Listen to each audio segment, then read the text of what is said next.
Singapore will review its goal of achieving an overall recycling rate of 70% by 2030.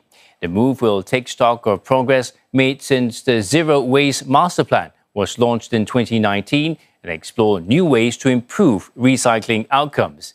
Senior Minister of State for Sustainability and the Environment, Janil Puthucheary, announced the review, citing ongoing challenges facing the recycling sector.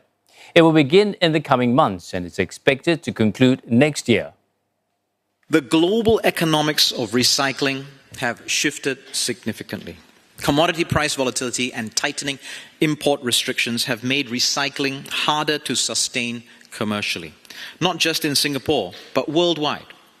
Paper prices have been significantly depressed and plastic offtake is difficult to secure. This is precisely why a review of the Zero Waste Masterplan is necessary and timely, and why we are approaching it with fresh eyes. Singapore's overall recycling rate in 2025 was 52%. That's down from 59% in 2019, when the master plan was introduced to improve recycling outcomes and extend the lifespan of Singapore's only landfill, Pulau Semakau. The domestic recycling rate also fell from 17% in 2019 to 11% in 2025.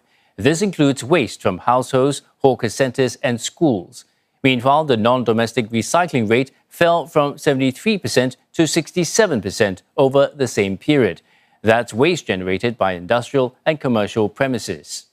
The National Environment Agency, or NEA, says higher collection and freight costs, along with volatile global commodity prices, have made recycling increasingly challenging.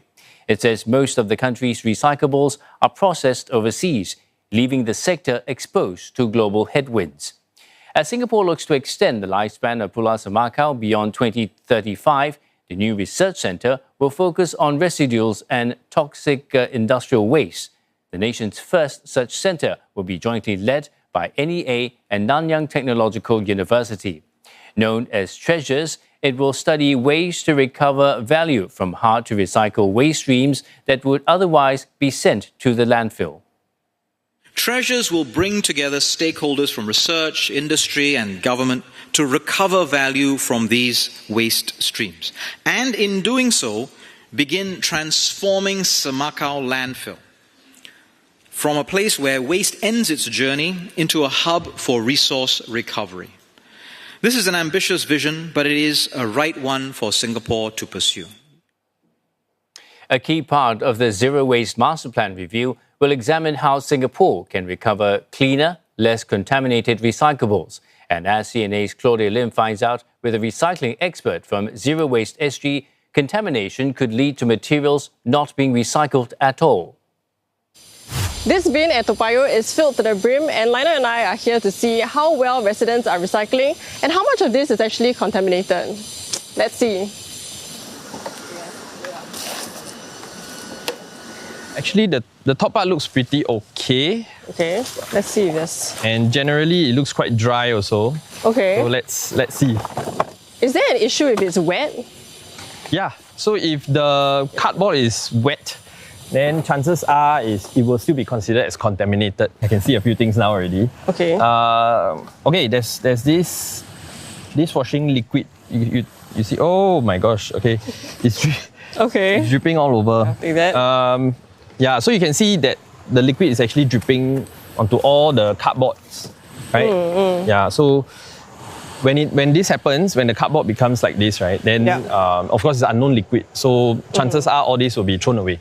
It will definitely go to landfill eventually. So how does contaminated items affect the sorting out process afterwards? Because it's single stream, so all this will eventually go to MRF, or Materials Recovery Facility, to get sorted.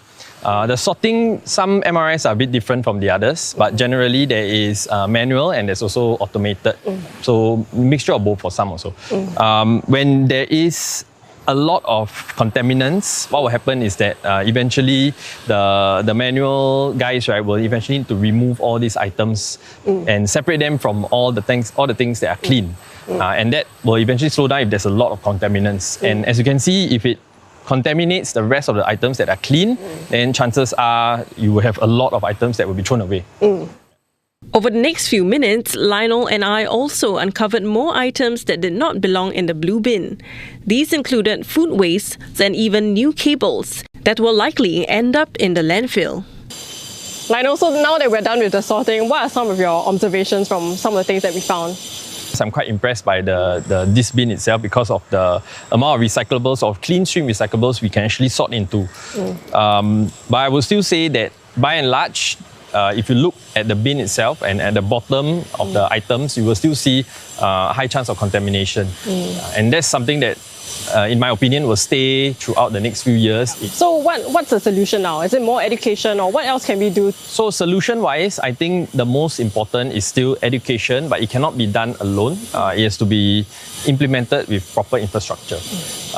When I say infrastructure, I think it's safe to say that single stream, if you look at the data across the years, it's not really value-adding the recycling rates in Singapore.